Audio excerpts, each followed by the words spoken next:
Hello అండి, నమస్తే. నేను మీ ఉష. ఈరోజు నేను మీకు వంకాయ ఫ్రై అండి చింతపండు వేసి ఎలా చేయాలో చేసి చూపిస్తానండి. ముందర స్టవ్ వెలిగించుకుని ప్యాన్ పెట్టుకోవాలండి. అందులో 2 స్పూన్స్ ఆయిల్ వేసుకోవాలి. ఆయిల్ హీట్ అయ్యాక శనగపప్పు వేసుకుంటున్నాను. 1/2 స్పూన్ శనగపప్పు వేసుకున్నానండి. శనగపప్పు ఫ్రై అయిన తర్వాత 2 వెల్లుల్లిపాయ రేకలు తీసుకున్నానండి. 2 పాయలు వెల్లుల్లిపాయలు తీసుకుని చితక్కొట్టుకుని పెట్టుకున్నాను. అవి వేసుకుంటున్నాను. అందులో శనగపప్పు ఫ్రై అయిన తర్వాత జీలకర్ర కూడా వేసానండి. ఆ క్లిప్ ఎక్కడ మిస్ అయింది. తర్వాత ఎండుమిర్చి వేసాను. తర్వాత ఆనియన్ తీసుకున్నాను. ఒక మీడియం సైజ్ ఆనియన్ తీసుకున్నాను.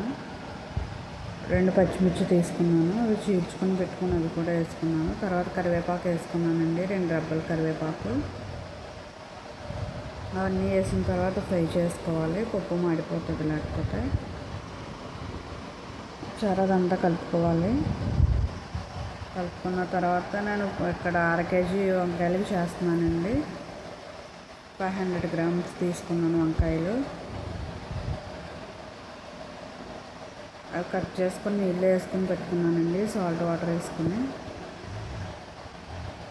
ఇది ఫ్రై అవ్వాలని బాగా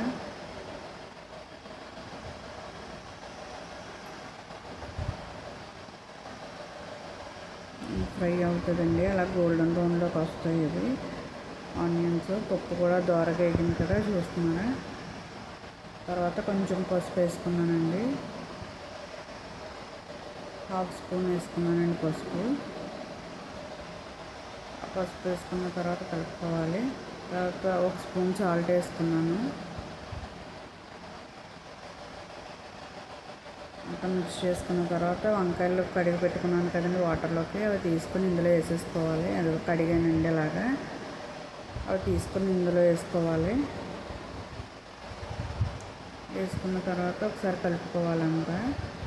తర్వాత చింతపండు అండి, ఇంకా నిమ్మకాయ సైజ్ చింతపండు తీసుకున్నాను. అటు గుజ్జు తీసుకుని పెట్టుకోవాలి. అదిగా గుజ్జు కూడా వేసుకున్నానండి. అందులో వంకాయలు వేసుకోవాలి. తర్వాత కొంతసేపు సిమ్లో పెట్టి మగ్గించుకోవాలండి. మూత పెట్టి మగ్గించుకోవాలి.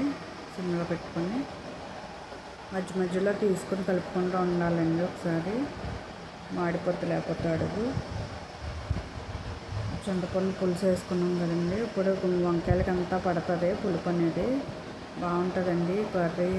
ఇడ్లీలోకైనా బాగుంటుంది, చపాతీలోకైనా కూడా బాగుంటుందండి. అంతా అలా మగ్గించుకోవాలండి. మగ్గించుకున్న తర్వాత వాటర్ అంతా ఎగిరిపోద్ది.